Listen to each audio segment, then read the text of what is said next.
Hello friends, welcome again to my channel, the Ayush Axiom. And now today we will discuss the most important segment of higher mathematics, the most important subjects, that is real analysis.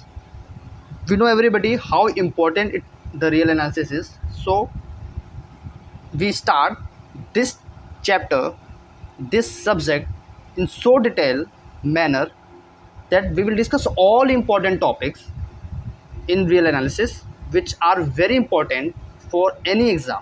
Any exam means your BSc semester exams, MSc semester exams, as well as IIT JAM, CSIR NET and any other higher mathematics exam. Okay, so we will discuss now real analysis in detail. Starting from the lecture number 1, the topic is equivalent set. हम start करेंगे यहाँ पे हम equivalent set से। तो हम सबसे पहले समझेंगे इक्विवेलेंट सेट क्या होता है। इक्विवेलेंट सेट से रिलेटेड जो इम्पोर्टेंट थ्योरम्स हैं उनको भी डिस्कस करेंगे। फिर एग्जांपल्स लेंगे, एग्जांपल को डिस्कस करेंगे और इस तरीके से हम आगे बढ़ेंगे अपने रियल एनालिसिस के सीरीज़ में। तो ये पहला लेक्चर है।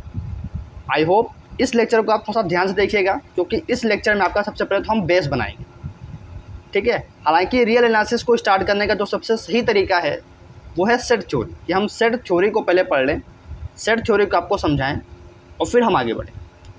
लेकिन हम ये थोड़ा बहुत लेके चल रहे हैं, ठीक है, कि आपको हल्की सी सेट थ्योरी आती है, बट फिर भी मैं आपको थोड़ा सा इंट्रोडक्शन यहाँ पे दूंगा कि सेट क्या होते हैं, पावर सेट क्या होता है, और जो इम्पोर्टेंट चीज़ें हम लोगों ने क्लास 11 में पढ़ रखी है सेट थ्योरी में, उसको भी हम थोड़ा बहुत देख लेंगे। और वन फंक्शंस क्या होते हैं, ऑन टू फंक्शंस क्या होते हैं, बाइजेक्टिव फंक्शंस क्या होते हैं।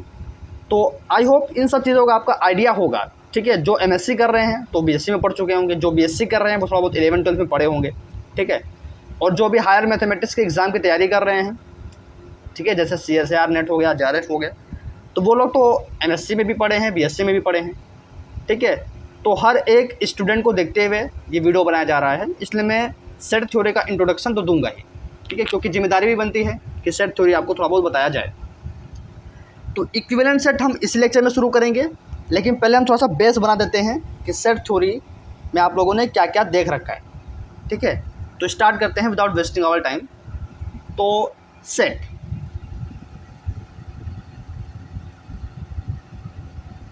सेट्स क्या पढ़ रखा है हम लोगों ने सेट्स में?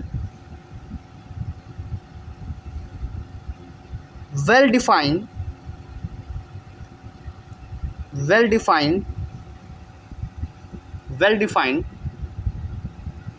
Collection, distinct object. ये डेफिनेशन तो सभी को पता ही होगी जो मैथ्स पढ़ रहे हैं, कि set is a well defined collection of distinct object. Objects in this set are called elements, इन्हीं को हम एलिमेंट्स बोलते हैं। और फिर सेट को हम दो तरीके से रिप्रेजेंट कर सकते हैं। एक तो हमारा बेसिक रोस्टर फॉर्म, और दूसरा हमारा सेट बिल्डर फॉर्म।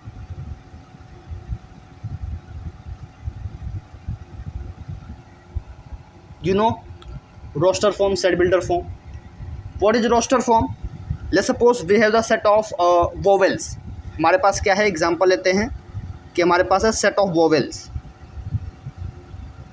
अगर हमें सेट ऑफ वोवेल्स को यहाँ पे कंस्ट्रक्ट करना है तो सेट ऑफ वोवेल्स कितने होते हैं? 5, A, E, I, O, U, यही होते हैं हमारे पास वोवेल्स। तो अगर मुझे इसको रोस्टर फॉर्म में लिखना है तो मैं कैसे लिखूंगा? Set A is equal to, ठीक है, इस सेट को हम बोल देते हैं कि इस सेट को हम A से रिप्रेजेंट करेंगे। हमेशा जो सेट होता है वो कैपिटल लेटर से रिप्रेजेंट किया जाता है, और सेट के जो एलिमेंट्स होते हैं वो स्मॉल लेटर में रिप्रेजेंट किए जाते हैं, ठीक है, ये आपको पता ही होगा। तो सेट का जो रिप्रेजेंटेशन है वो कैपिटल लेटर्स से हम रिप्रेजेंट करेंगे, और हमेशा, ठीक है, हमेशा कोई भी सेट हो, ठीक है, वो हमेशा कैपिटल लेटर से रिप्रेजेंट किया जाएगा, और सेट के अंदर जो एलिमेंट्स हैं वो स्मॉल लेटर से रिप्रेजेंट किए जाएंगे। तो रोस्टर फॉर्म में हम क्या करते हैं ये वाला जो है ब्रैकेट बनाते हैं और इसमें ये सारे एलिमेंट रख देते हैं, पुट कर देते हैं। तो AEIOU ये हो गया हमारा रोस्टर फॉर्म। किसके लिए? सेट ऑफ वोवेल्स के लिए।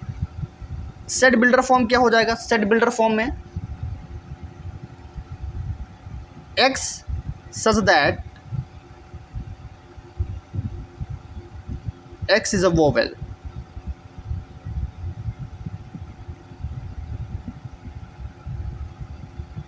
ठीक, X such that X is a vowel। तो सेट बिल्डर फॉर्म में बेसिकली हम प्रॉपर्टीज़ को यहाँ पे डिफाइन कर रहे हैं। हम यहाँ पे सिंपली प्रॉपर्टीज़ लिख रहे हैं उस सेट की, कि X जो एलिमेंट है, ये जो X है वो हमेशा A में होगा, X बिलोंगिंग्स टू A होगा, ठीक है, क्योंकि A के अंदर ही एलिमेंट्स आ रहे हैं। तो सेट बिल्डर फॉर्म में सेट की प्रॉपर्टीज़ यहाँ पे इंडिकेट हो रही है और रोस्टर फॉर्म में हम डायरेक्टली एलिमेंट को रख रहे हैं। अगर मैं कहूँ कि A सेट A में है तो हम इस तरीके से लिखते हैं A बिलोंगिंग्स टू A। क्या इस सेट में B है? B क्या होता है? कॉन्सोनेंट। तो क्या इस सेट में B है? B नहीं है, तो B doesn't belongs to A। ये भी आपको पता ही होगा। तो ये बेसिक चीज़ें हैं जो आपको ऑलरेडी पता होता है, ठीक है। जैसे अगर हमें कहूँ कि X is not a member of set X, तो हम इस तरीके से लिख सकते हैं कि X doesn't belongs to X, ठीक। और अगर मैं कहूँ कि X एलिमेंट है, X मेंबर है सेट X का, तो हम क्या लिखते हैं कि X बिलोंग्स टू X, ठीक है। These are the basic things which we know. Then we have subset. Subset क्या होता है? If every element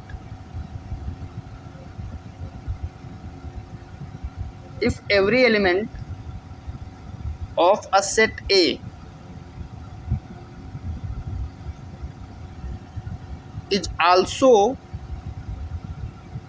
an element of B, is also an element of set B। Subset मतलब किसी set का कोई subset होगा। सबसेट का मतलब क्या होगा? कोई सेट होगा, देन वी हैव उसका सबसेट होगा। तो यहाँ पे हमें दो सेट की जरूरत पड़ेगी, तो हमने एक सेट A ले लिया, एक सेट B ले लिया। तो अगर ए सेट का हर एक एलिमेंट बी में भी बिलोंग करे, ठीक है, यानी बी में भी वो सारे एलिमेंट हों जो सेट ए के हैं, तब हम ए को बोलते हैं कि A is called a subset of B. A is called a subset of B. कैसे इसको डिनोट करते हैं? इसको डिनोट करते हैं हम लोग, इसको हम डिनोट करते हैं कि A is a subset of B। इस तरीके से लिखते हैं, A is a subset of B। तो ये सब क्या हो गया? ये इसका सिंबल हो गया कि ये जो सबसेट है वो हम इस तरीके से रिप्रेजेंट करेंगे कि कोई सेट A B का सबसेट होगा, तो हम उसको इस तरीके से लिखेंगे। I hope it is now clear. A जो है वो B का सबसेट है, तो इस केस में B क्या हो जाएगा? B आपका सुपर सेट हो जाएगा, ठीक है। ऐसे केसेस में हम B को क्या बोलते हैं? B हमारा क्या होगा? B हमारा होगा सुपर सेट। ऐसे केसेस में B क्या हो जाता है? B हो जाता है सुपर सेट। तो एक होता है सबसेट, एक होता है सुपर सेट। A B का सबसेट है, तो B क्या हो जाएगा? सुपर सेट, क्योंकि B जो है A को कंटेन किया हुआ है, A के सारे एलिमेंट को कंटेन किया हुआ है, तो B हो जाएगा हमारा सुपर सेट। B हो जाएगा हमारा सुपर सेट।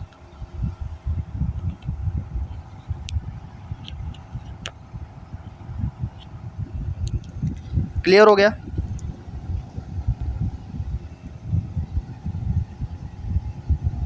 आई होप आपको यहाँ तक क्लियर ही होगा।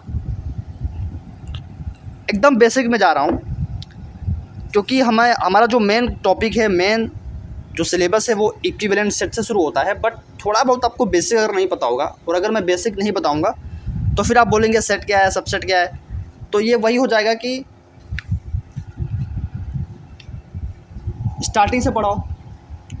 ये तो फिर वही बात हो जाएगी कि आपको स्टार्टिंग से पढ़ा जाए, 11th वाला टॉपिक पढ़ाया जाए। पर मैंने कहा कि आपको थोड़ा बहुत आइडिया होगा तो हमारा काम चल जाएगा। तो आई होप कि आपको ये सब सारी चीज़ें पता होंगी, बट फिर भी मैंने थोड़ी बहुत बता दी हैं। क्योंकि जिन जिन चीज़ों की ज़रूरत हमें पड़ेगी वो मैं यहाँ पे बता दे रहा हूँ। बाकी आप लोग 11th में मैथमेटिक्स जो है, 11th की जो मैथ्स की बुक है वहाँ पर जाके आप रिवाइज़ कर लें एनसीईआरटी के थ्रू, ठीक है। आगे बढ़ते हैं। अब जो सबसे इम्पोर्टेंट चीज़ और मुझे लग रही है कि मुझे बतानी चाहिए, ठीक है। और अब आपको ये पता ही होगा कि फाइनाइट सेट क्या होते हैं। फाइनाइट सेट क्या होता है कि सेट में अगर नंबर ऑफ़ एलिमेंट्स फाइनाइट होंगे तो फाइनाइट सेट, सेट में अगर नंबर ऑफ़ एलिमेंट इनफाइनाइट होंगे तो इनफाइनाइट सेट। ये सब आपको पता ही होगा। जैसे नेचुरल नंबर का सेट है तो इनफाइनाइट हो जाएगा, रेशनल नंबर का सेट है तो इनफाइनाइट हो जाएगा, रियल नंबर का सेट है तो इनफाइनाइट हो जाएगा, ठीक। और फाइनाइट सेट तो यही वाला एग्जांपल ले लो, set of vowels, set of vowel आपका फाइनाइट सेट है। तो आई होप ये सब सारी चीज़ें आपको पता होंगी, ठीक है।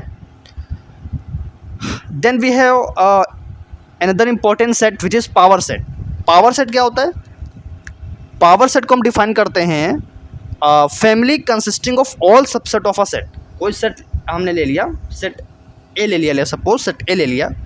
अब वो सेट कुछ भी हो सकता है, अभी हम उसकी बात नहीं कर रहे हैं।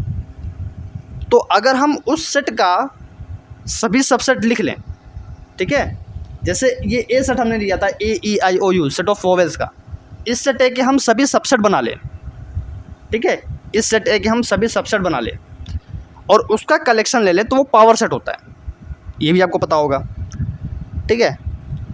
Then we have null set. Null set मतलब एम्प्टी सेट, कोई एलिमेंट ही नहीं है उसमें, ठीक है। Set consisting of no element, no points, then it is a null set. Singleton set. Singleton set मतलब सिंगल एलिमेंट उस सेट में कंटेन है तो सिंगल्टन सेट हो जाता है। इसके बाद हम लोगों ने क्या पढ़ रखा है? सेट ऑफ ऑपरेशंस, कि कोई दो सेट हैं तो हम उनका यूनियन कर सकते हैं, कोई दो सेट है तो हम उनका इंटरसेक्शन कर सकते हैं, किसी सेट का हम कॉम्प्लीमेंट निकाल सकते हैं, सेट का डिफरेंस कर सकते हैं सेट को, ठीक है, सेट का हम डिफरेंस भी कर सकते हैं और सेट का हम सिमेट्रिक डिफरेंस भी कर सकते हैं। ये सब आपने पढ़ा ही होगा। तो 11th की एनसीईआरटी में जाके आप फटाफट इसको रिवाइज़ कर लीजिए ताकि हम स्टार्टिंग से जो रियल एनालिसिस का जो मेन टॉपिक है, equivalent set, countable set, uncountable set, वहाँ से हम डायरेक्टली स्टार्ट करें। क्योंकि अगर ये सब पढ़ने बैठे तो इसी में ही 10-15 लेक्चर लग जाएंगे और ये पूरी जो प्लेलिस्ट है वो काफ़ी लंबी हो जाएगी। इसलिए ये सब चीज़ें आप क्लास 11th की एनसीईआरटी बुक से रिवाइज़ करें तो ज़्यादा बेटर होगा। ज़्यादा कुछ करना नहीं है, बस डेफिनेशन देख लो, थोड़ा बहुत एग्जाम्पल देख लो, आपका काम हो जाएगा, ठीक। Then we have Cartesian product. Cartesian product हम लोगों ने क्या देख रखा है कि दो सेट होंगे तो हम उनका A क्रॉस B कर सकते हैं। तो यहाँ पे ऑर्डर पेयर के एलिमेंट्स आते हैं। आपने देखा ही होगा ऑर्डर कार्टेशियन प्रोडक्ट में कि जब आप A क्रॉस B करोगे तो A क्रॉस B में किस टाइप के एलिमेंट आएंगे? X, Y टाइप के एलिमेंट आएंगे, जहाँ पे जो X वाला एलिमेंट होगा सेट A से होगा, Y वाला एलिमेंट होगा जो सेट B से होगा, ठीक। तो ये सारी चीज़ें आप लोगों ने पढ़ी हैं, ठीक है। ये सारी जो चीज़ें हैं वो आपने पढ़ी हैं। तो हम आगे मूव ऑन करते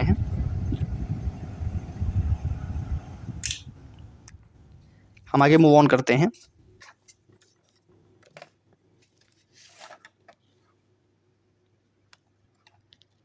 नाउ वी हैव, जब आप सेट पढ़ लेते हो तो एक नया टॉपिक आता है, that is a relation.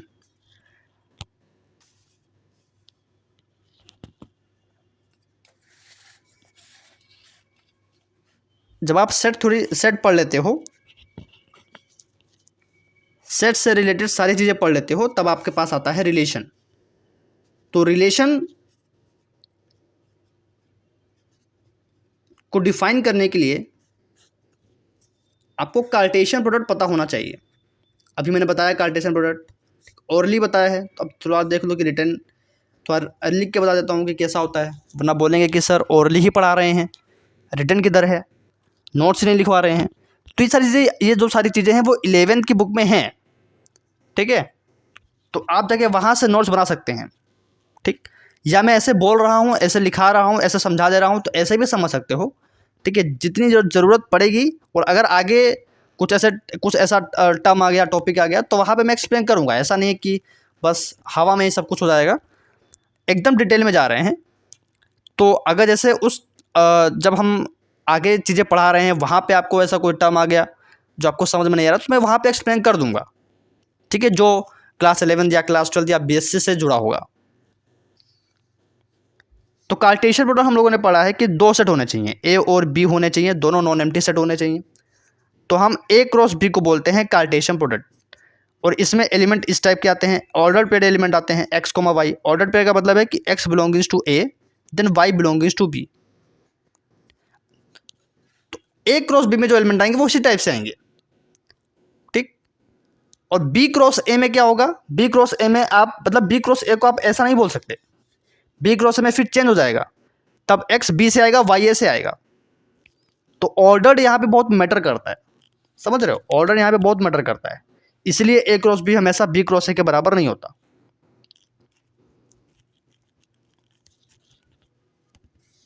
Then we have relation.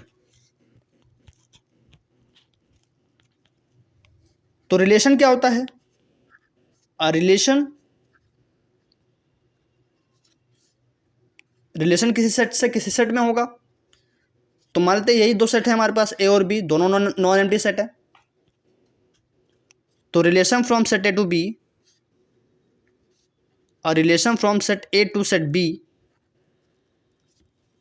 a relation from set A to set B is a subset of A cross B।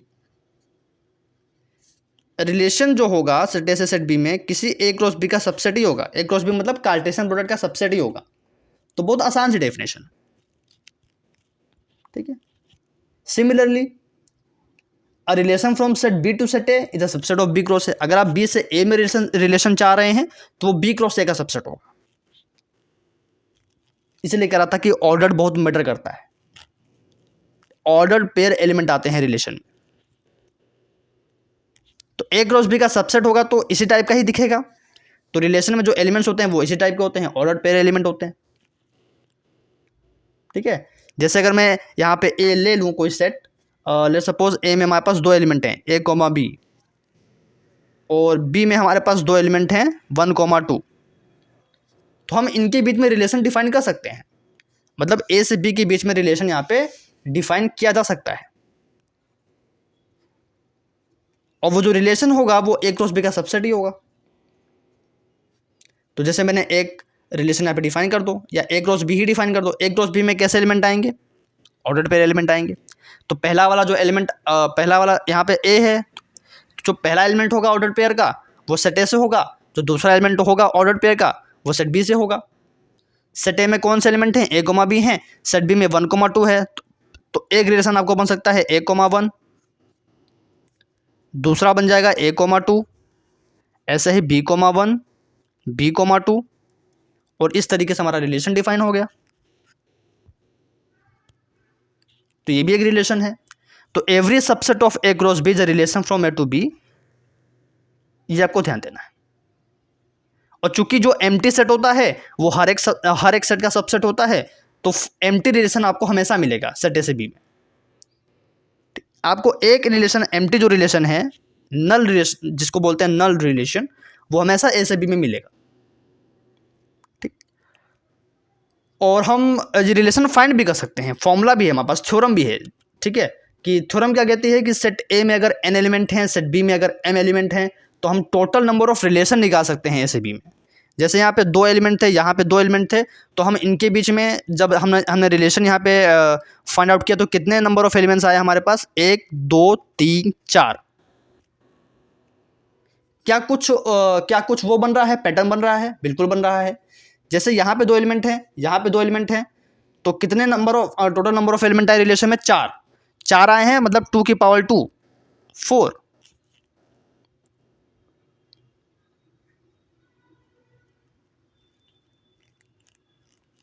बात समझ में आ रही है?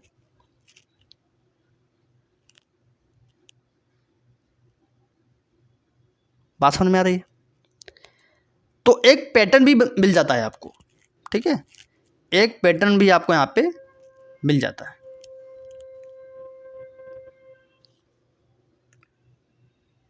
अब यहाँ पे जो उसका फॉर्मूला है वो भी लिख लो कि अगर ए सेट में n एलिमेंट हैं, बी सेट में m एलिमेंट हैं, तो टोटल नंबर ऑफ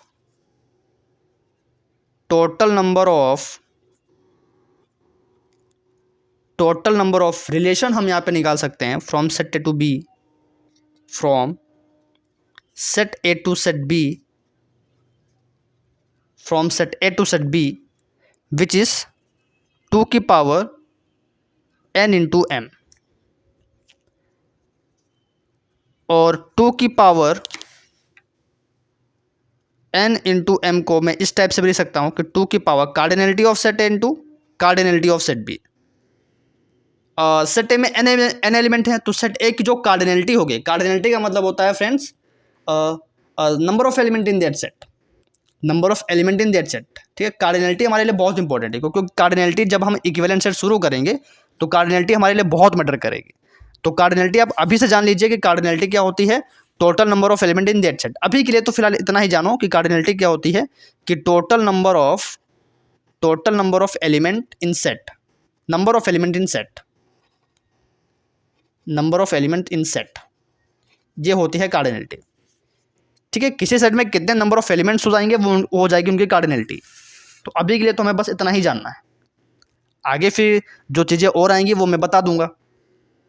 ठीक है, ये हो गया। इसके अलावा और हमें क्या पता होना चाहिए, हमें पता होना चाहिए फंक्शन भी पता होना चाहिए। फंक्शन क्या होता है बताओ, any idea about that, what is function? Function भी आप डिफाइन कर सकते हो। फंक्शन में भी आपको वही 2 सेट चाहिए होता है, ए और बी। ठीक, तो ए से बी में क्या होगा, फंक्शन होगा। A subset F of A cross B is called a function, या F is called a function from A to B if for every a belongs to a there exists b belongs to b such that a comma b belongs to f। और अगर a comma b 1 type का element f में है और a comma b 2 type का element f में है तो b1 और b2 बराबर होते हैं। ये फंक्शन की डेफिनेशन होती है। तो मैं फंक्शन की डेफिनेशन लिखा देता हूँ, फिर हम आगे बढ़ते हैं। अब ये जो पहला लेक्चर थोड़ा लेंदी हो जाएगा मुझे भी लग रहा है, क्योंकि काफ़ी चीज़ें जो है मुझे बेसिक की बतानी पड़ रही हैं, तो लेक्चर थोड़ा सा लंबा हो रहा है, बट कोई बात नहीं। फर्स्ट लेक्चर थोड़ा सा लंबा हो सकता है, पर सेकंड लेक्चर को हम थोड़ा सा छोटा करेंगे, क्योंकि थोड़ा बेसिक भी आपको बताना ज़रूरी है, वरना आप बोलेंगे कि आपने कुछ बताया ही नहीं। और जब हम इक्विवेलेंट से शुरू करेंगे तो 1 फंक्शन आएगा, ऑन टू फंक्शन आएगा, तो जब आपको पता ही नहीं होगा तो मैं फिर कैसे आपको वहाँ पे एक्सप्लेन करूँगा, इसलिए मैं बता दे रहा हूँ। तो फंक्शन क्या होता है, late A N B B 2 sets. यहाँ पे आपके पास 2 सेट होने चाहिए, पहली चीज। तो आपने ऐसा पढ़ा ही होगा कि सेट ए होता है, सेट बी होता है, और हम इसी में क्या करते हैं, एफ मैप डिफाइन कर देते हैं। फंक्शन ऐसे ही हम डिफाइन करते हैं। यहाँ पे जो एलिमेंट होगा वो यहाँ पे किसी ना किसी एक एलिमेंट में मैप होगा। यही तो आपने पढ़ा है कि अगर आप यहाँ पे कोई एक एलिमेंट डॉट है तो किसी स्टार एलिमेंट पे मैप हो जाएगा। ये फंक्शन आपने पढ़ा है, तो इसी को मैं डिफाइन कर देता हूँ थोड़ा सा इंग्लिश की लैंग्वेज में। तो अ सबसेट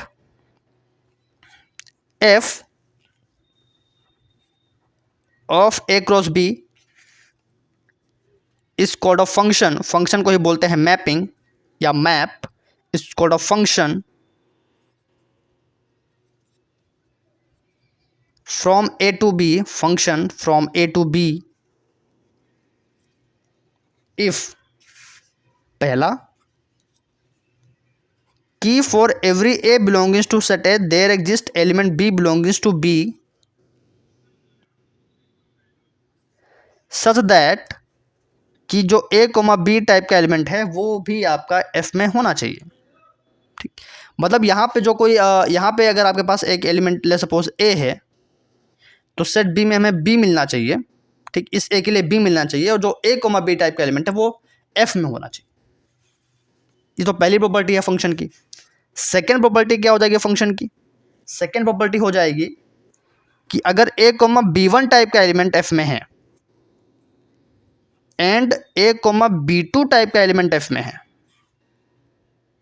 देन ये जो बी वन और बी टू हैं वो बराबर हो जाएंगे। देन जो बी वन और बी टू हैं बराबर हो जाएंगे। और क्या हम लोगों ने पढ़ रखा है, इस ए को बोलते हैं डोमेन, इस बी को बोलते हैं कोडोमेन, और एक की जितने भी एलिमेंट्स की इमेज आएगी उस इमेज के सेट को बोलेंगे रेंज। ये भी आपने देखा है। तो image of the element of a unique element of A, then that set is known as range of B. ठीक है, रेंज ऑफ बी। तो रेंज हमेशा कोडोमेन का सबसेट भी होता है, ये भी आपने पढ़ा है कि range the subset of codomain. तो ये सारी चीज़ें जो आप लोगों ने पढ़ रखी हैं, ये सब आपने 11th-12th में ही पढ़ रखी हैं। ठीक है, ऐसा कुछ मैं कोई नई चीज़ नहीं बता रहा, सब आपने पढ़ रखा है।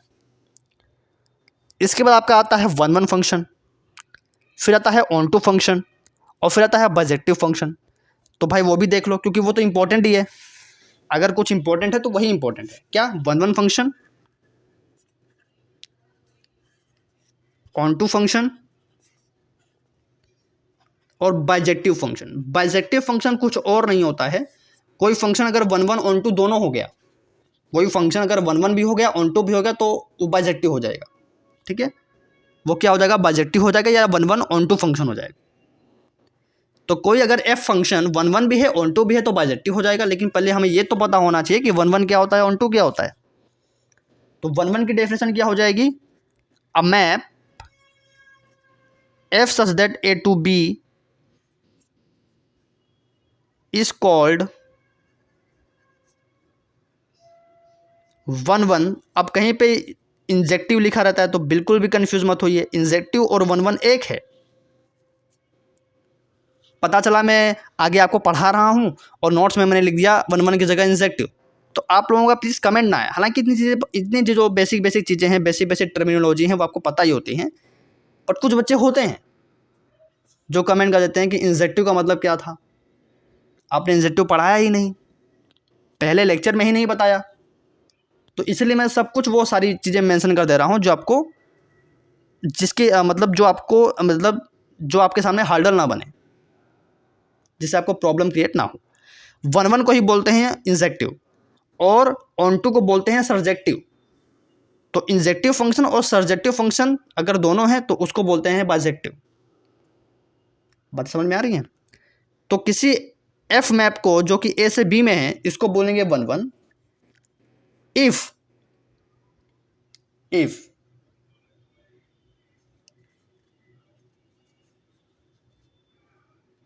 अगर f of x one is equal to f of x two है, f of x one is equal to f of x two है, तो इसका मतलब यह है कि x one is equal to x two है। वन वन का मतलब क्या होता है कि सेट ए में अगर एक एलिमेंट है तो उस एक एलिमेंट, जो वो एलिमेंट है उसकी इमेज हमें बी में मिलनी चाहिए, और वो यूनिक इमेज मिलनी चाहिए। फिर दूसरे वाले एलिमेंट के लिए भी दूसरी इमेज मिलनी चाहिए, तीसरी वाले एलिमेंट के लिए भी तीसरी वाली एक यूनिक एलिमेंट मिलना चाहिए। मतलब हर एक एलिमेंट के लिए जो सेट ए में है उसके लिए हर एक बी में एक यूनिक इमेज मिलनी चाहिए। ठीक, तो अगर एक्स वन की image f of x one मिल रही है, एक्स टू की image f of x two मिल रही है, ठीक है, और अगर एफ ऑफ एक्स वन बराबर एफ ऑफ एक्स टू है तो मतलब एलिमेंट्स भी बराबर होंगे, सब बात। उल्टा क्या बोल सकते हैं कि अगर आप एक्स वन एक्स टू बराबर ना लेके चलो तो f of x one doesn't equal to f of x two होना चाहिए। ठीक है, ये इक्विवेलेंटली हम बोल सकते हैं। ऑन टू मैप क्या होता है? A map f such that A to B is called onto. Onto को ही बोलते हैं सर्जेक्टिव। अब देखिए लगभग आधा घंटा हो रहा है और अभी हम फंक्शन पे ही हैं, अभी हमारा इक्विवेलेंट का टॉपिक ही शुरू नहीं हुआ, तो बेसिक चीज़ें बहुत ज़्यादा हो जाती है भाई। अभी तो मैं सिर्फ डेफिनेशन ऊपर से आपको बता रहा हूँ, बहुत डिटेल में गया तो 5 लेक्चर तो इसी में रख जाएंगे। और हम हायर मैथमेटिक्स स्टार्ट कर रहे हैं, रियल एनालिसिस स्टार्ट कर रहे हैं। ठीक है, तो आज सेट थ्योरी बहुत लंबा टॉपिक है, हम एक ही वीडियो में इसको और नहीं कंटेन कर सकते पूरा। ठीक है, एक ही वीडियो में हम पूरा आपको एक्सप्लेन भी नहीं कर पाएंगे। सेट थ्योरी बहुत लंबी टॉपिक है, एक ही दिन में तो सेट थ्योरी नहीं ख़त्म की जा सकती है। ये तो एक तरीके से वही होगा कि हम आधे घंटे में वन शॉट कर रहे हैं। ठीक है, ये वन शॉट बस आपका रिवीजन के लिए, क्योंकि जो सारी चीज़ें आपको वहाँ पे अभी यूज़ होनी है वो सारी चीज़ें मैं यहाँ पे आपको बता दे रहा हूँ। वन वन यूज़ होगा, ऑन टू फंक्शन आएगा, बाइजेक्टिव फंक्शन आएगा, मैं बता दे रहा हूँ। कार्डिनलिटी आएगी तो मैंने आपको आइडिया दे ही दिया है कार्डिनलिटी क्या होती है, बाकी जो और कुछ नया आएगा तो बताऊँगा। ऑन टू फंक्शन क्या हो गया कि ए से बी में हम जो मैप है एफ है फंक्शन है, उसको हम बोलेंगे ऑन टू या सर्जेक्टिव। इफ कब बोलेंगे? For every b, for every, अच्छा ये सब सिंबल आपको पता ही होंगे क्या, इस सिंबल को बोलते हैं फॉर एवरी, इस सिंबल को बोलते हैं देयर एग्जिस्ट। इस सिंबल को बोलते हैं बिलोंग्स टू। ठीक, कुछ बच्चों को नहीं पता होता है, ठीक है, क्योंकि कुछ बच्चों का बीएससी बहुत कमज़ोर रहता है। ठीक है, तो ये सब कुछ बीएससी में पढ़ाया जाता है, तो मैं भी बता दे रहा हूँ, इसको भी मैंने आपको बता दिया। For every b belongings to b, हर एक एलिमेंट जो सेट बी में है उसके लिए हमें एक प्रीमेज मिलनी चाहिए। यही हमने पढ़ा है ऑन टू में। मतलब यहाँ पे जो एलिमेंट है कोई बी, उसके लिए हमें सेट ए में कोई एलिमेंट यानी उसकी प्रीमेज मिलनी चाहिए। लेट्स सपोज इसकी ए मिल रही है, तो for every b belongings to B there exist a belongings to A such that, S dot T को बोलते हैं सच दैट, इसको बोलते हैं सच दैट कि f of a is equal to B, such that f of a is equal to b. और bijective क्या होता है? जो 1 1 भी है as well as onto भी है, जो 1 1 भी है as well as onto भी है। ठीक है, तो ये कुछ चीज़ें थी जो मैंने बताई, और इतनी ही चीज़ों की फ़िलहाल ज़रूरत है हमें इक्विवेलेंट सेट को, यानी वहाँ से जो टॉपिक शुरू हो रहा है हमारा इक्विवेलेंट सेट से टॉपिक शुरू हो रहा है रियल एनालिसिस का। ठीक है, उसके बाद हम लोग काउंटेबल सेट, अनकाउंटेबल सेट, वहाँ पे मूव ऑन करेंगे। तो इतनी ही चीज़ें, मतलब जो अभी मैंने आधे घंटे में आपको पूरा बेसिक बताया है, बस इतनी ही चीज़ें आपको चाहिए, बाकी हमारा काम चल जाएगा। ठीक है, इतनी ही चीज़ें हमें चाहिए, बाकी हमारा काम जो है वो चल जाएगा। ठीक है, तो जिसको नहीं पता था वो इस तरीके से, जैसे मैंने शॉर्टकट में लिखा है, बस आप एक जाके अपना जो भी है रजिस्टर में अगर आप नोट्स बना रहे हैं तो वहाँ पे आप जाके रजिस्टर ले लो और 2 पेज में इसी तरीके से आप नोट्स बना लो जैसे मैंने बनाया है। तो इससे आपको आइडिया लग जाएगा कि बेसिकली हमें इन चीज़ों की जरूरत तो पड़ेगी ही पड़ेगी। ठीक है, हमने पढ़ा सेट, हमने पढ़ा सबसेट, हमने पढ़ा सुपर सेट, फिर पावर सेट वगैरह क्या होता है मैंने ऐसे बता दिया। ठीक, फिर हमने रिलेशन आपको बताया, फिर हमने फंक्शन आपको बताया। फंक्शन वाला पार्ट थोड़ा सा और इम्पोर्टेंट है, क्योंकि फंक्शन की अब हमें हर एक मोड पे ज़रूरत पड़ेगी, तो फंक्शन तो इम्पोर्टेंट है। ठीक है, तो आइए मूव ऑन करते हैं अपने टॉपिक पे, विच इज़ इक्विवेलेंट सेट।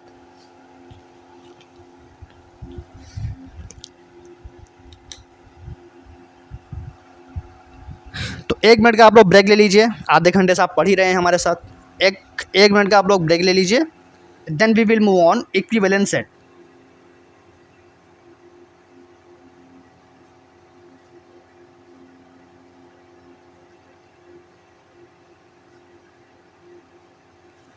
अच्छा, जो इस चैनल पे नए बच्चे हैं वो आप अपने फ्रेंड सर्कल पे शेयर कर दीजिए, ताकि हमारा चैनल भी ग्रो करे और भी नए बच्चे जुड़े और हम साथ में सीखें। ठीक है, इक्विवेलेंट सेट शुरू करते हैं।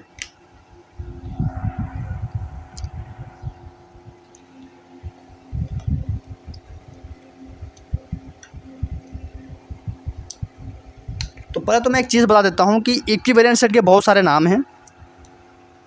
तो इसी मतलब जो ये इक्विवेलेंट सेट है इसके बहुत ढेर सारे नाम हैं, तो कोई आपको कंफ्यूज ना करे। चाहे बुक में अलग अलग जगहों पे, ठीक है, जब आप स्टैंडर्ड बुक पे जाएंगे, चाहे वो इंडियन बुक हो चाहे वो फॉरेन बुक हो, ठीक है, तो बहुत ढेर सारे इसके नाम आ जाते हैं। तो आप नाम से बिल्कुल भी कंफ्यूज मत होगा। मैं अभी जो एक्स्ट्रा यहाँ पे इसके नेम लिख रहा हूँ वो सारी चीज़ें एक ही हैं। ठीक, मतलब चाहे आप इक्विवेलेंट सेट बोल लीजिए, चाहे वो जो और नाम अभी बोलूँगा उसको बोल लीजिए, बात एक ही है। तो इक्विवेलेंट सेट को हम बोलते हैं सिमिलर सेट, तो इसी को बोलते हैं सिमिलर सेट। सिमिलर सेट भी इसी का नाम है, यानी इक्विवेलेंट सेट बोले या सिमिलर सेट बोले बात एक ही है। इसी को बोलते हैं इक्विपोटेंट सेट, इसी को बोलते हैं इक्विपोटेंट सेट, और इसी को बोलते हैं इक्विन्यूमरस set, इक्विन्यूमरस set.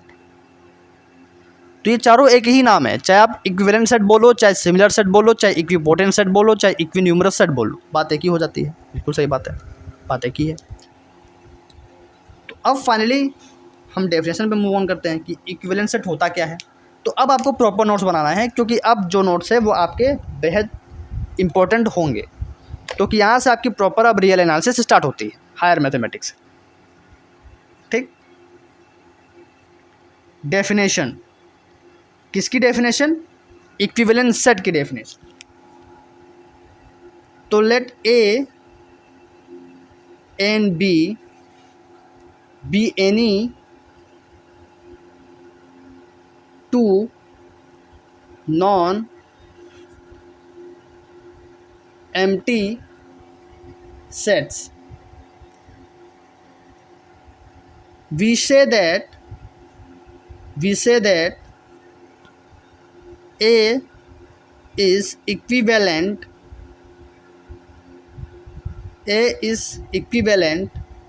to B if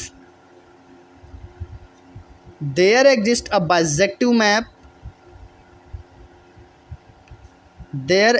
bisective map F such that A to B। किसी भी दो सेट को हम बोलेंगे कि वो दोनों सेट आपस में इक्विवेलेंट हैं अगर उन दोनों के बीच में एक बाइजेक्टिव फंक्शन मिल जाए।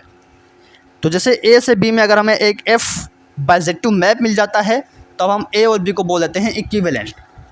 ठीक, अगर A से B में अगर हमें एक F मैप मिल जाता है, फंक्शन मिल जाता है जो बाइजेक्टिव है, तब हम ए और बी को बोलते हैं सिमिलर सेट। तो कि equivalent set, similar set, equipotent set और इक्विन्यूमरस सेट सब एक ही हैं। तो चाहे इक्विवेलेंट बोलें चाहे सिमिलर बोलें, अगर हमें उन दोनों सेट के बीच में एक फंक्शन मिल जाता है जो कि बाइजेक्टिव फंक्शन है। बाइजेक्टिव फंक्शन का मतलब क्या होता है कि वो फंक्शन 1 1 भी है, ऑन टू भी है, तब हम बोलते हैं कि वो दोनों सेट क्या हैं, आपस में इक्विवेलेंट हैं। ठीक, अगर ए सेट बी सेट के इक्विवेलेंट है तो इसका रिप्रेजेंटेशन भी है। तो मैथमेटिकली इसको कैसे रिप्रेजेंट करेंगे? Mathematically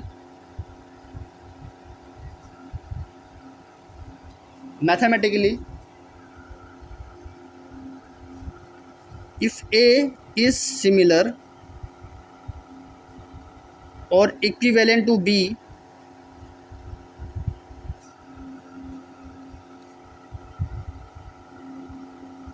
then it is denoted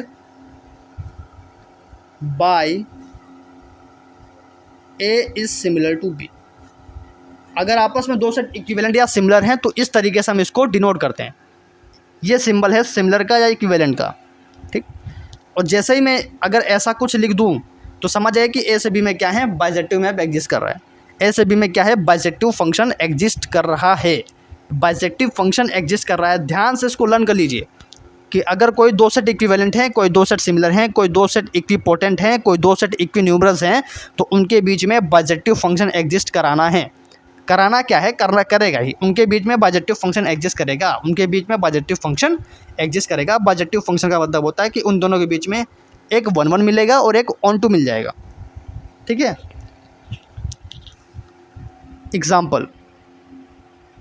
example से समझेंगे तो ज़्यादा क्लियर होगा। ऐसे तो ठीक है, डेफिनेशन है, लर्न कर लिया, बट एग्जाम्पल देख लेते हैं, एग्जाम्पल से और भी ज़्यादा क्लियर हो जाएगा। ठीक, तो यही एक एग्जाम्पल कर लेते हैं और इसके बाद हम इस टॉपिक को यहाँ पे कंप्लीट करेंगे और अगले लेक्चर में हम मूव ऑन करेंगे। ठीक है, तो अगले लेक्चर में हम और थोड़ा सा देख लेंगे क्योंकि वरना लेक्चर लेंदी हो जाएगा। तो बस ये एक टॉपिक है या एग्जाम्पल है। एग्जाम्पल बाद तो 3 चीज़ें और मुझे बतानी होंगी तो बता दूंगा, वरना हम आगे मूव ऑन करेंगे, लेक्चर 2 में उसको कंटिन्यू करेंगे। तो पहला एग्जांपल आप ले सकते हो कि जो सेट ऑफ नेचुरल नंबर होता है वो सेट ऑफ इंटीजर्स के इक्विवेलेंट होता है। I hope you are familiar with this type of symbols. आपको सेट का जो रिप्रेजेंटेशन है वो आपको पता होगा कि सेट ऑफ नेचुरल नंबर कैसे रिप्रेजेंट किया जाता है, सेट ऑफ इंटीजर कैसे रिप्रेजेंट किया जाता है, set of rational number, real number कैसे रिप्रेजेंट किए जाते हैं, ये सब आपको पता होगा। तो इसको बोलते हैं सेट ऑफ नेचुरल नंबर और इसको बोलते हैं सेट ऑफ इंटीजर्स। तो सेट ऑफ नेचुरल नंबर और सेट ऑफ इंटीजर ये आपस में क्या होते हैं, सिमिलर होते हैं। ये आपस में क्या होते हैं, इक्विवेलेंट सेट होते हैं। ठीक, तो अगर ये आपस में इक्विवेलेंट है तो इनके बीच में क्या एग्जिस्ट करना चाहिए? देखो, अगर कोई दो सेट इक्विवेलेंट हैं तो उनके बीच में क्या एग्जिस्ट करना चाहिए, एक बाइजेक्टिव मैप एग्जिस्ट करना चाहिए एफ ए से बी में। तो यहाँ पे ए हमारे लिए क्या है, ए का काम नेचुरल नंबर कर रहा है और बी का काम सपोज इंटीजर कर रहा है। ठीक है, यहाँ पे जो ए का काम कर रहा है नेचुरल नंबर और बी का काम कर रहा है इंटीजर। तो नेचुरल नंबर से इंटीजर में एक बाइजेक्टिव फंक्शन हमें मिलना चाहिए, तभी तो हम बोलेंगे कि दोनों सेट सिमिलर हैं। अगर मुझे यहाँ से यहाँ में, ठीक है, यहाँ से यहाँ अगर मुझे एक भी बाइजेक्टिव फंक्शन नहीं मिलेगा तो मैं कैसे बोल दूँ कि नेचुरल नंबर और इंटीजर सिमिलर हैं। अब मैं बोल ही दिया हूँ कि नेचुरल नंबर और इंटीजर सिमिलर हैं, तो पक्का एक ना एक ऐसा फंक्शन हमें मिलेगा जो कि बाइजेक्टिव होगा। तो मुझे नेचुरल नंबर से इंटीजर में एक बाइजेक्टिव फंक्शन दिखाना है। f such that natural number two integer, अगर मैं f को इस तरीके से डिफाइन करूं, f is defined by fn is equal to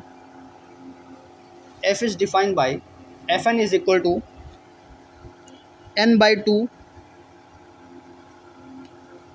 when n is even, n by 2 when n is even, और minus n minus 1 by 2 if n is odd। अगर मैंने फंक्शन इस टाइप से डिफाइन किया है तो ये फंक्शन हमेशा बाइजेक्टिव होगा। ठीक, आप इसको चेक कर सकते हो कि हेयर f हमारे पास क्या है, बाइजेक्टिव मैप है। f हमारे पास क्या है, बाइजेक्टिव मैप है। और चूंकि ये जो हमारा f है वो बाइजेक्टिव मैप है, तो इसलिए जो नेचुरल नंबर और इंटीजर हैं वो क्या हैं, आपस में सिमिलर और इक्विवेलेंट सेट है। कैसे बाइजेक्टिव है ये भी देख लो। जब आप n इवन लेते हो तो उसकी इमेज क्या आ रही है, n by 2 आ रही है, और जब आप n ऑड लेके चलोगे तो n minus 1 by 2 आ रही है। n इवन ऑड मतलब ये जो n है वो आपके क्या हैं, डोमेन से आ रहे हैं। डोमेन क्या है, नेचुरल नंबर है। तो नेचुरल नंबर में भी तो ऑड और इवन नंबर्स होते हैं। तो जब आप 1 से स्टार्ट करोगे तो 1 की जो इमेज आएगी वो 1 minus 1 by 2 मतलब 0 पे जाएगा। तो जब आप 1 लोगे तो वो 0 पे मैप कर रहा है, जब आप 2 लोगे तो वो 1 पे मैप कर रहा है, जब आप 3 लोगे तो 3 कहाँ पे मैप करेगा, 3 minus 1 मतलब 2 by 2 मतलब -1 पे मैप कर रहा है। समझ रहे हैं। और जब आप 4 लेंगे तो 2 पे मैप कर रहा है। तो इस तरीके से जब आप यहाँ पे जब आप नेचुरल नंबर लेते जाओगे तो उसके लिए हर एक नेचुरल नंबर के लिए यहाँ पे इमेज मिलती जाएगी और पूरा जेड कवर हो जाएगा। ठीक है, पूरा जेड कवर हो जाएगा। मीन्स कि अगर सपोज यहाँ पे आपके पास नेचुरल नंबर है, यहाँ पे आपके पास सेट ऑफ इंटीजर्स है, इसी के बीच में हम f डिफाइन कर रहे हैं और इसी f को हम बोल रहे हैं बाइजेक्टिव मैप। और ये f कैसे डिफाइन है, अभी मैंने जो जैसा डिफाइन किया है उसी तरीके से आपको डिफाइन करना है। ठीक है, क्योंकि इनके बीच में वही एक फंक्शन मिल रहा है जो बाइजेक्टिव है। तो अगर आप 1 ले रहे हो तो 1 कहाँ पे मैप हो जा रहा है, 1 मैप हो जा रहा है 0 पे। ठीक, क्योंकि ये ऑड है। जब आप 2 ले रहे हो, क्योंकि नेचुरल नंबर की स्टार्टिंग तो 1 से होती है, जब आप 2 ले रहे हो तो ये कहाँ पे मैप हो जा रहा है, 1 पे मैप हो जा रहा है, क्योंकि ये इवन है। जब 3 लोगे तो वापस से ऑड आएगा, तो आपको ऑड वाला जो है -n minus 1 by 2 वो यूज़ करना है। 3 मैप हो जा रहा है -1 पे, ऐसे ही 4 मैप हो जा रहा है 2 पे, 5 मैप हो जा रहा है -2 पे। तो देख रहे हो कि हर एक नेचुरल नंबर के लिए यहाँ पे आपको प्रीमेस मिल रही है और ये प्रीमेस यूनिक भी मिल रही है। ठीक है, ये प्रीमेस यूनिक भी मिल रही है और पूरा इंटीजर भी कवर हो जा रहा है। ठीक, इसीलिए ये जो मैप आपको यहाँ पे मिलेगा वो 1 1 भी होगा, ये जो मैप आपको मिलेगा ये 1 1 भी होगा, ऑन टू भी होगा, और ये 1 1 भी होगा, ऑन टू भी होगा, मतलब ये बाइजेक्टिव भी होगा। तो ऊपर वाला जो f मैप है वो हमारा क्या हो जाएगा, बाइजेक्टिव मैप हो जाएगा। और इसीलिए हमारा जो नेचुरल नंबर का सेट है और इंटीजर का सेट है आपस में क्या होंगे, सिमिलर सेट होंगे या इक्विवेलेंट सेट होंगे। ठीक है, तो एक थ्योरम है,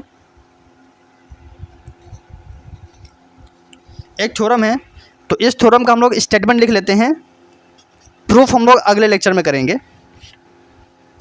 तो आप इस थ्योरम का स्टेटमेंट लिखते जाइए। थ्योरम ये है, if A, B and C, अगर ये 3 सेट हमारे पास दे रखे हैं, are any sets, if A, B and C are any sets, then तब क्या होगा, पहला A सेट जो है अपने आप में ही इक्विवेलेंट होगा, मतलब A के इक्विवेलेंट होगा, ऐसे B के इक्विवेलेंट होगा, C के इक्विवेलेंट होगा। तो A सेट अपने आप में ही इक्विवेलेंट होगा। दूसरा, अगर ए सेट बी के इक्विवेलेंट है देन बी सेट ए के इक्विवेलेंट होगा। जैसे अगर नेचुरल नंबर जो है, नेचुरल नंबर का जो सेट है वो इंटीजर के सेट से इक्विवेलेंट है। नेचुरल नंबर का सेट और इंटीजर का सेट इक्विवेलेंट है, तो इंटीजर का सेट और नेचुरल नंबर का सेट भी तो इक्विवेलेंट होगा, बात तो एक ही हुई। तो अगर ए और बी सिमिलर हैं तो बी और ए भी सिमिलर होंगे। तीसरा, ए सिमिलर टू बी है, बी सिमिलर टू सी है, देन ए सिमिलर टू सी हो जाएगा। ए सिमिलर टू बी है, बी सिमिलर टू सी है, देन ए सिमिलर टू सी हो जाएगा। और ये कुछ ऐसा ही लग रहा है जैसे इक्विवेलेंस रिलेशन है, ये कुछ ऐसा ही लग रहा है जैसे इक्विवेलेंस रिलेशन है, ठीक है। इसीलिए ये जो सिंबल है, ये जो सिमिलर सेट है, तो जो ये इक्विवेलेंट का सिंबल है, इक्विवेलेंट का जो ये रिलेशन है, ये हमारा क्या हो जाता है, इक्विवेलेंस रिलेशन हो जाता है। ये हमारा क्या हो जाता है, इक्विवेलेंस रिलेशन हो जाएगा, क्योंकि सारी प्रॉपर्टी सेटिस्फाई कर रहा है। इक्विवेलेंस रिलेशन की सारी प्रॉपर्टी यहाँ पे सेटिस्फाई हो रही हैं। ये वाला है रिफ्लेक्सिव वाला, ये रिफ्लेक्सिव टाइप का कुछ है, ये आपका सिमेट्रिक टाइप का कुछ है, ये आपका ट्रांजिटिव टाइप का कुछ है, ठीक है। तो ये आपका रिफ्लेक्सिव है, ये आपका सिमेट्रिक है, ये आपका ट्रांजिटिव है। इसलिए ये जो रिलेशन है आपके पास क्या हो जाएगा, इक्विवेलेंस रिलेशन की तरह काम करेगा, इक्विवेलेंस रिलेशन की तरह काम करेगा। तो इसका हम प्रूफ भी कर सकते हैं कि अगर ए सेट ए के साथ ही सिमिलर है तो हम इसको कैसे प्रूफ करेंगे। अगर ए और बी सिमिलर हैं तो बी और ए भी सिमिलर होंगे, इसको भी हम कैसे प्रूफ करेंगे। और अगर ए बी के सिमिलर है, बी सी के सिमिलर है, तो ए सी के सिमिलर कैसे होगा, इसको भी हम प्रूफ करेंगे। तो छोटा प्रूफ है, 2 लाइन का प्रूफ है। तो इसको हम नेक्स्ट लेसन में करके सीधे हम मूव ऑन करेंगे अपने नेक्स्ट टॉपिक पे, ठीक है। तो मिलते हैं नेक्स्ट लेसन में, तब तक आप इस वीडियो को लाइक कर दीजिए, शेयर कर दीजिए, अपने ग्रुप में शेयर कर दीजिए, और बाकी लोगों से भी बोले कि शेयर करें, सब्सक्राइब करें, ताकि मैक्सिमम बच्चों के पास पहुँचे और जो कॉलेज में हैं उनके पास पहुँचे, क्योंकि कॉलेज के बच्चों के लिए काफ़ी ज़रूरी है, ठीक है। क्योंकि कुछ कॉलेजेस में क्या होता है कि सिर्फ नोट्स ही प्रोवाइड होते हैं, ठीक है, पढ़ाई नहीं होती, ठीक, या प्रोफेसर पढ़ा रहे हैं समझ में नहीं आ रहा, ऐसा भी होता है, ठीक है। हमारे साथ भी हुआ है जब हम कॉलेज में थे। तो और कुछ बच्चे पढ़ते भी नहीं हैं, तो उनको लास्ट टाइम एग्ज़ाम में क्या लिखना है, कैसे लिखना है, तो वो नोट्स भी चाहिए, कॉन्सेप्ट समझ में भी आना चाहिए ताकि लिख पाएँ अपने से भी, ठीक। तो इसलिए हर एक बच्चों के साथ शेयर कर दीजिए ताकि मैक्सिमम बच्चों के पास पहुँचे जिनकी इन सब चीज़ों की ज़रूरत है। और जो हायर मैथमेटिक्स पढ़ना चाहते हैं वो हमारे चैनल से जुड़ जाइए, सब्सक्राइब कर लीजिए, ठीक है। क्योंकि अब मैं यहाँ पे ट्राई करूँगा कि मैक्सिमम से मैक्सिमम जो वीडियोस हैं, कंटेंट है, आप तक पहुँचे, ठीक है। बाकी all the best for your brighter future. Thank you.